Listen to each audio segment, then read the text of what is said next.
podcast is part of the Sports Social Podcast Network. You're just Andy Carroll rang out around the City ground as Forest held on and fought their way to a 1-1 draw against Manchester City.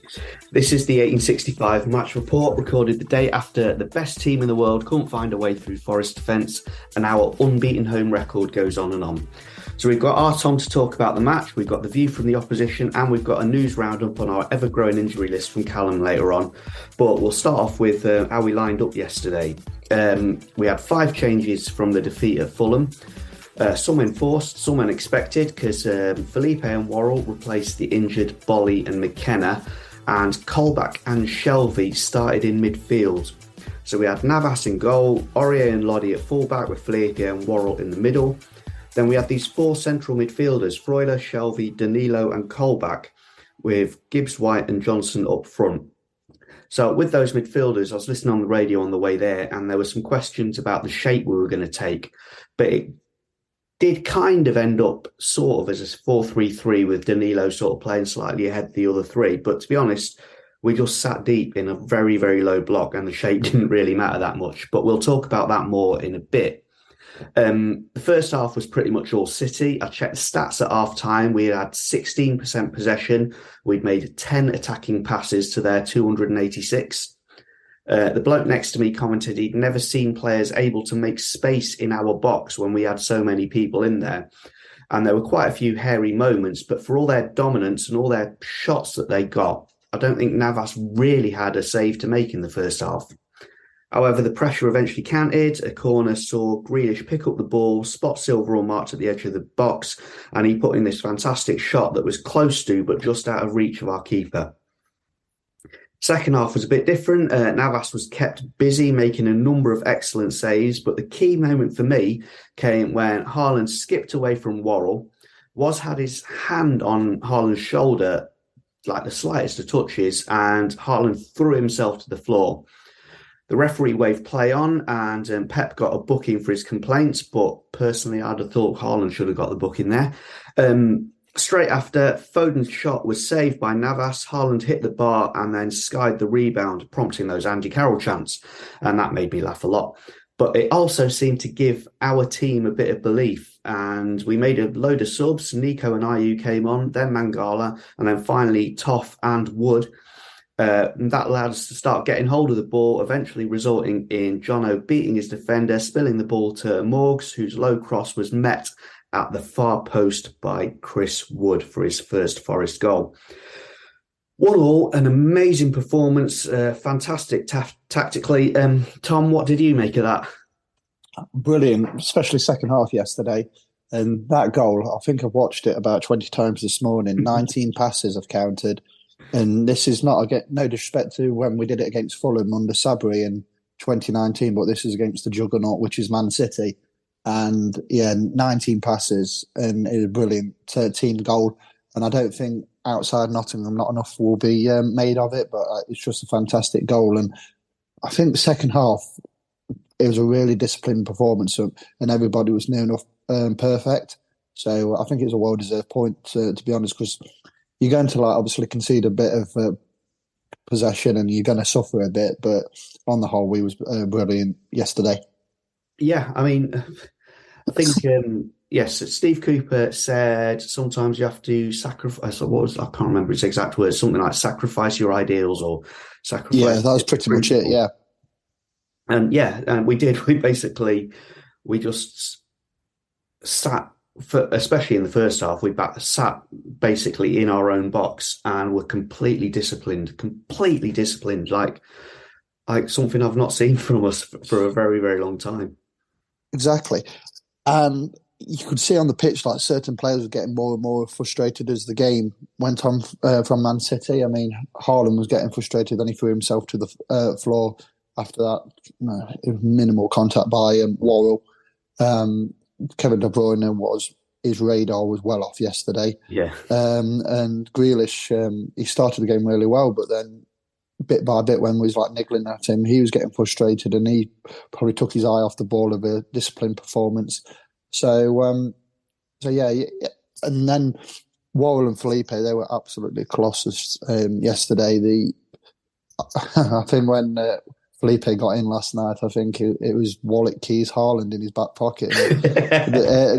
And Felipe and they were just immense yesterday. And obviously, it was going to be needed because you're playing against probably the best number 9 in the world at the moment. Well, I know there's Rashford, etc., but with his 24 goals or whatever it is, and on the back of a decent performance against Arsenal, it was a top performance by everybody yesterday. Definitely. I've got a few players I just want to quickly mention. So Shelvey's first start, and especially in the first half, I thought he had a fantastic performance. The very few times we did get the ball, he was the one who actually made us do something with it. Yeah. So, but then, because obviously he's only just come back from an injury, and it's just like you could see him like tiring on the pitch, but he still had that quality when he gave him the ball. I think it was just because of his running up and down and etc. Obviously, it tied him out after 60-odd minutes, but he is going to be a real asset for us in that midfield, just taking care of the ball, and that's what's needed in the. Although not just that, one of the things I did like was every time when he was going in for a tackle or something, it wasn't necessarily a tackle; it was just like a little shove on people. I think Man City didn't like that. Yeah, it's just being streetwise, and I think we're coming around to the fact that we're not. Well, especially at home, our home form is unbelievable. But I think bit by bit we're getting a bit more streetwise to the Premier League of what's needed. And Shelby's been in the Premier League for the last 10 years or whatever it is. So those like little nudges and everything. It's what makes you have that like extra couple of percent to obviously win a midfield battle. Yeah, the same thing. Premier League experience. I thought Aurier, he got a bit giddy and overexcited at points, but he also provided that same thing, that little bit of like physical presence and just frustrating Man City every time they came down. Well, so mainly a Grealish he was up against, and he put him up in the air at one point. Yeah, the thing is with like I said, I don't really want to talk about Man City because it's not a Man City podcast, but I saw this with Guardiola when he was at Bayern Munich, where Bayern Munich before, when they won the Champions League, I think it was in 2013 under Jupp Heynckes, they were ruthless. When there was the goal, that was it. It was a goal. And I think yesterday, Man City tried to overplay it, like with the Foden. I think, to be fair, in that moment, Foden, I think the ball just like skipped up and obviously it went away from him. That's why he was stretching to play Haaland in. But I just think sometimes with Man City, as brilliant as they are, I think it's sort of past too many sometimes. And I mean, on another day, with the chances they had, we could have been like a few down, but luck was on our side yesterday. Well, actually, and I think, again, I've not talk about Man City too much, but Haaland did an interview the other day where he said, I wish they'd play the ball to me more often. So I wonder if that was playing on Foden's mind. He almost undid himself. Yeah, and it's got to be at the right time, hasn't it? I mean, you can sometimes force to play too much and it nearly gets there, but it's not enough. But no, with Forest yesterday, you looked at their team and I think we was in the pub before and the team come out at 2:00 and it's like, right, who they got then? And it was like Haaland, De Bruyne, Grealish and Foden. And it's like, right, well, it is what it is. But I think it was quite funny. So it was I took my wife for it was her first game for quite a while. And we were when the team was announced, and we were still in the car then. And she was like, "Oh my God, I get to see all these famous players." But by the end of the game, she was like, "Yes." She was like, "I don't care about them." She was like booing Grealish and all sorts. It was brilliant. And I think with what Cooper said at the post-match yesterday, it was like, I don't really like playing Man City. He actually admitted that. But he says he went to watch them live against Villa last week and trying to like come up with a plan and everything. And he must have been having sleepless nights, like thinking, well, we think we've nullified that threat, but there was like 4 other threats which we have to nullify. But no, tactically, Steve Cooper and his staff yesterday to instill that belief, because he said at post-match with Radio Nottingham that if we're still in the game by 70 minutes with 20 minutes to go, we will get a bit of joy, especially down there left, our right. And that duly happened, didn't it? Where they, like I said, there was 19 odd passes and Bernardo Silva's gone to press the ball and we've got like that bit of space down the side and a bit of quality into the box, and there's Chris Wood to tap it home for his first goal in a red shirt. Yeah, I mean, first of all, just say, I think it was Rodri that Jono ran up against. So obviously not a left back. And yeah, so he didn't want to make the tackle. So that's what the pulling Bernardo Silva out like that is kind of what made it happen. But then the other thing is, for Chris Woods, that getting the goal just after the news that we have to sign him. And obviously a lot of Forest fans were slightly bemused at this, paying $15 million, £50 million for. Yeah, I was one of those people. I just thought it's like, no disrespect to Chris Wood, but it's like turning up for work for 3 days thinking I've turned up. Where's my promotion? You know what I mean. But yeah, I was. But when he came on as well, I thought. I mean, I thought especially the last 10. Well, from when Wood came on, I looked over to the touchline and Pep was panicking. He was turning around. He was yelling at his subs on the bench, like yelling at them. He didn't know what to do and he didn't know how to deal with him. And I think and when Chris Wood come on, I think I've been, to be honest, a bit disappointed in the previous 3 games what he's played in. I just think he hasn't offered much, whether it's just like trying to adapt to our style of play. But he come on yesterday, and the first thing he did was he brought the ball down, he played it out to Johnson on the right, and you think then there was another decent touch, and you're thinking he's done more in a 2-minute spell than he has in the previous 3 games. Then obviously he got his goal. In the past, I've always liked him. You know, when we've been up against him, he's one of those players who seems to always score against. So, and like I says, a bit of quality in the box from Jono, and then obviously you got Gibbs White and etc. He's going to be, if you can just get on that back post, because how many times is like the ball flashed across the face of goal and nobody's there to prod it home. And if you keep putting quality into the box, 9 times out of 10, Chris Wood's going to finish it off. That's his game. To be honest, he's not one of those strikers what's going to run the channel. So I was happy for him yesterday, and hopefully this is the springboard now to hopefully get a few more goals to his name over the next coming weeks and months.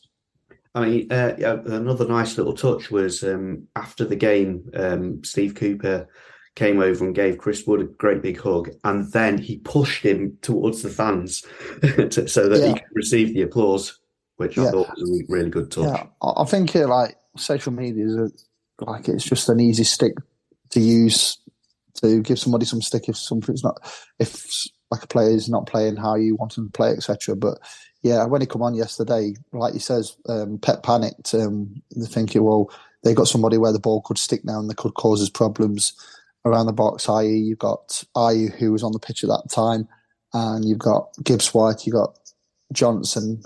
If you get Chris Wood holding the ball up and them in and around it, that could cause problems. And with the stats yesterday, I know we didn't create many chances, but the one clear-cut chance we had, we took it. And that is what you have to do against Man City, because you're not going to get many chances. And we took that chance and got the point. And I think the point is massive in the grand scheme of things because of how the results went yesterday. I mean, I know we have to do our work in terms of getting results, etc. But a point against Manchester City, it's unbelievable, especially with like Bournemouth beating Wolves and etc. So it's a great point going into, and it gives us massive belief again going into West Ham and Everton in the next couple of weeks, because if we've got absolutely if we're receiving absolute pasting yesterday, heads might have dropped and things like that. But that belief and how the City ground was, and even Ian Dennis mentioned in the BBC Radio 5 Live commentary, there's a clip of what's been going around on Twitter. It's unbelievable, and I think the media appreciate it because I'm not the biggest fan of Brentford, but it's been Brentford's atmosphere, this, that, and the other, and I think the media are now saying no, go to the City ground and realise what the atmosphere is like at the City ground, because we really are the 12th man. It's like how many times over the season that we've actually got the players over the line for like a point or 3 points, and we've been a massive asset. And I don't think many teams will like coming to the City ground. I know Man U did us a couple of weeks ago in the Carabao Cup because they scored that early goal. But yeah, I think if how the atmosphere is, I think some players who haven't experienced it before could wilt, like at Liverpool and places like teams like that. So yeah, the atmosphere at the moment is absolutely brilliant at the City Ground. I think it's the best I can remember in 30 odd years of. Yeah, I couldn't even under Billy Davies the first spell. I don't think it ever got this close. No. The atmosphere then was never got close to what the atmosphere is now. It is a special place, and it's like it's. I think I said this the other day. I think it feels like now that even under Billy Davies, there were times when we were waiting for the team to make us make the noise. Yeah, them to do something and then we'd make the noise. Whereas it's the other way around now. We make the noise and then the team responds to it. Yeah, and it's just a brilliant place to get. We know. I wouldn't like to use the word dilapidated, but it's rustic. The City Ground. It's very not a great deal has been done to the stadium, as we all know, in the last 30 odd years. But it's our rustic home on the side of the Trent, and it's a special place to go and watch football at the moment. And it has been again when the attendance comes up, I always look over to the away fans. Yeah, and you could see the Man City fans were kind of like wanted to jeer at the fact that we only have 29,000 in there, but then they didn't because they knew what it meant. Yeah, and I was talking to a Man City fan on the way to the train station, and they were like, "When we was at Main Road, we had what you've got now," and it was even though Main Road was rustic stadium, it was vibrant in terms of the atmosphere and everything, and that's what you've got now. And now they've moved to it was Eastland's City of Manchester Stadium. That's called the Etihad. It says it's a bit soulless because you've got like new fans coming in who haven't experienced the days of Main Road and everything, and the atmosphere is a bit sterile. But it says what you've got here, it's special, and if you can stay at the City Ground, stay, because it's with the location it is. And I'm probably going to sound biased, but I think we're up there with Fulham of the best location in the country for watch football, and the atmosphere inside it is honestly, it's just a brilliant place to watch football. And I just at the moment it's just lovely being a Forest fan. Right. So speaking of Man City fans, though, we're gonna just hear the views of a Man City fan. Hi, this is Mike from the Perth De La Prem podcast. We're a Premier League fan channel from Australia. So obviously frustrated with the 1-1 result. It kind of puts us back to square one in terms of the title race. But I do just want to start off by saying I remember last time City and Forest played, I would be interested to see how different things were once, Steve Cooper had been given a little bit of time to sort of gel in the new signings and find a way that works for him and the team to sort of progress forward and keep themselves in the division. And it certainly felt like a completely different side to the one that we faced at the Etihad. And from a City perspective, though, it is a strange feeling after the game, because this was actually probably one of our better post-World Cup performances in terms of our passing, build-up play, chance creation and fluidity, things that we've actually really struggled with in the last probably couple of months since returning. But you know what? We just couldn't kill off the game, unfortunately. Forest looked much tighter and solid as a unit, and they looked dangerous on the break in both halves. And Gibbs White and Brennan Johnson sort of worried me a couple of times, especially in that first half, but they were kind of caught out by the offside trap. And then just sticking with your defence as well, Keylor Navas, I think he's going to be a class signing. That save from Laporte's header at the start of the second half was exceptional, and I think it's only going to benefit your survival chances. And then keeping in the defence, Felipe looks like a really good signing. He nullified Haaland, and the whole unit, defensive unit for Forest did really well at not allowing him any space to run in behind, which is where he's really dangerous as well. And, Jack Grealish has probably been one of our better players in recent times, and he got an assist today, of course, from Bernardo Silva's goal. But I think Aurier did a fantastic job at not allowing him to dribble past him or carry the ball forward with his usual effect. Just looking at Forest's goal, I think it probably had been coming, as soon as it went into the back of the net by Chris Wood. It was, it's a couple of things. It's probably not good enough from us conceding from our first shot on target, but, that Forest did exceptional to sort of keep the game at 1-0 for as long as they did, and you're always going to leave yourself open from that perspective the longer the game stays 1-0 for sure. And I think Haaland's miss is probably symbolic of our day, but but certainly big credit to Forrest and Steve Cooper, because I think he's done an exceptional job, and obviously the board's put lots of faith in him to keep this team moving forward and stay in the division. And I think the players, did really well executing his plan today. If you'd like to hear more from our channel, you can find us on your preferred podcasting platform. The 1865 Match Report. Football Social Daily. This week on Football Social Daily, we've been speaking to former Everton and England man Trevor Steven. And Trevor was on the pitch the day a certain Argentinian produced an iconic moment in the beautiful game. Maradona then continues to make the run and the ball's up in the air. I see Shilton. Adam and he punched it, didn't he? He punched it. Edward going, yeah, he punched the ball in. You can hear Trevor's tales about the magnificent Maradona and a load more on Football Social Daily, available now wherever you get your podcasts. Football Social Daily, the Premier League podcast.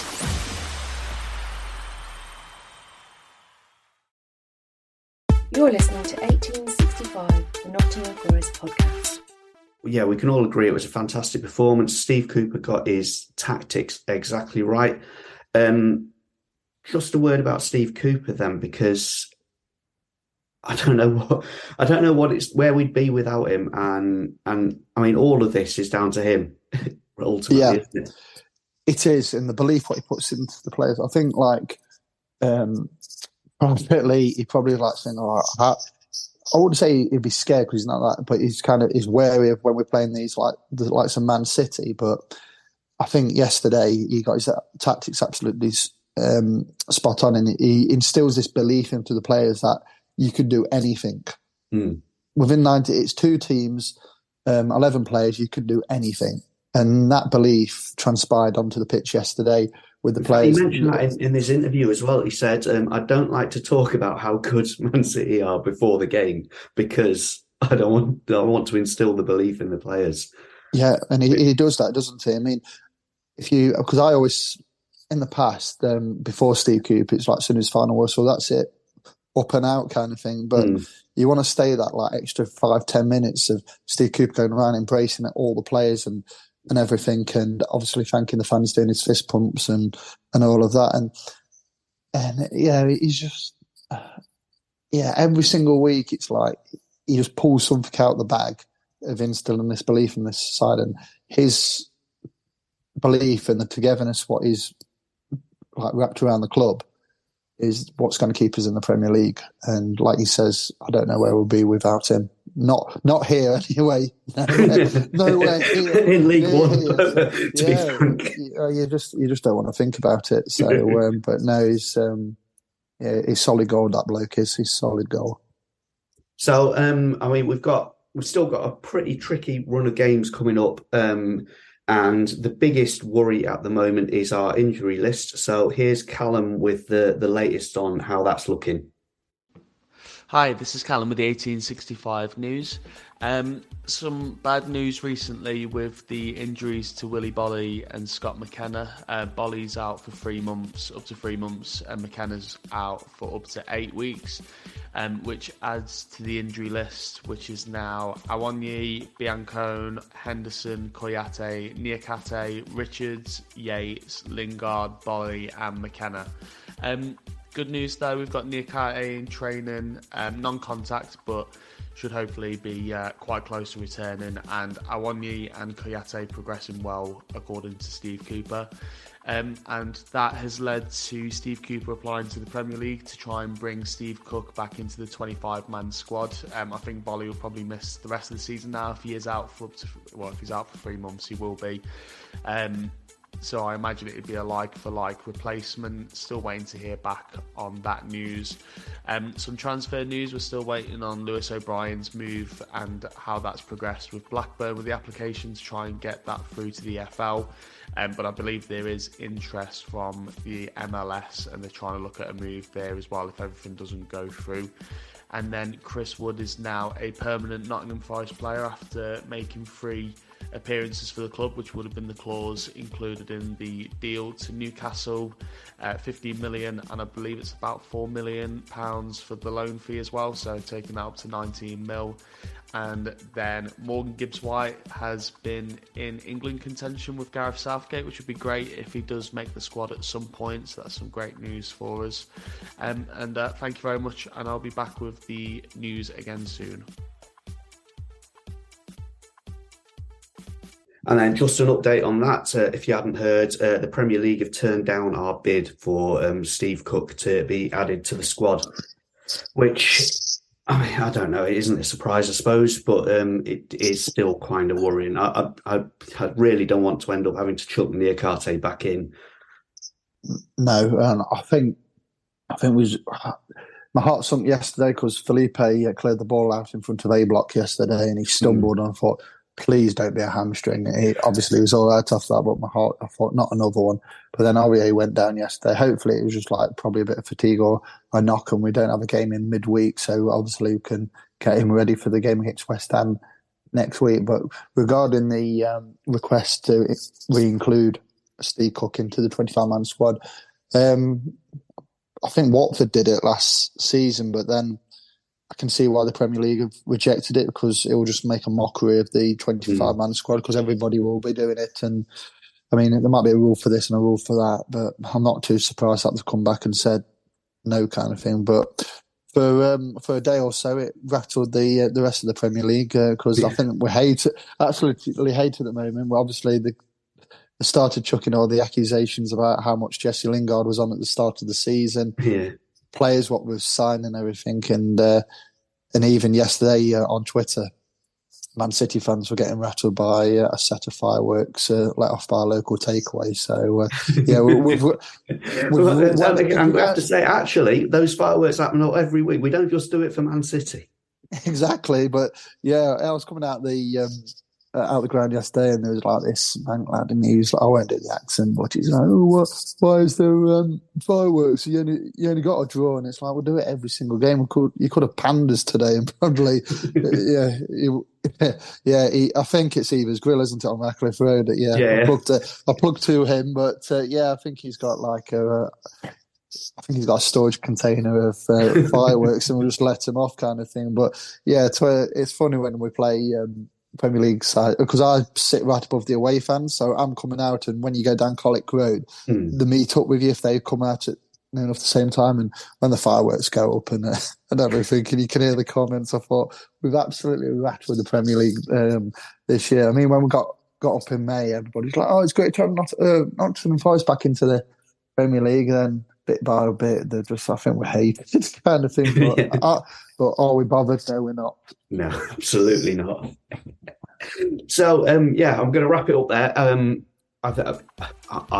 just very happy.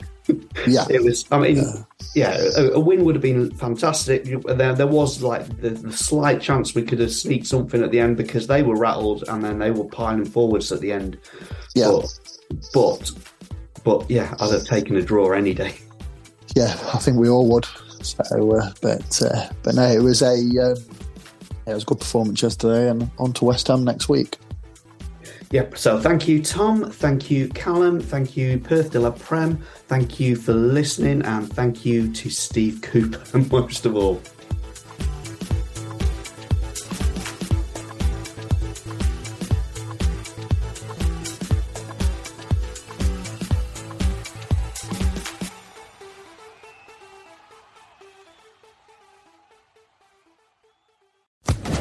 Social Podcast Network.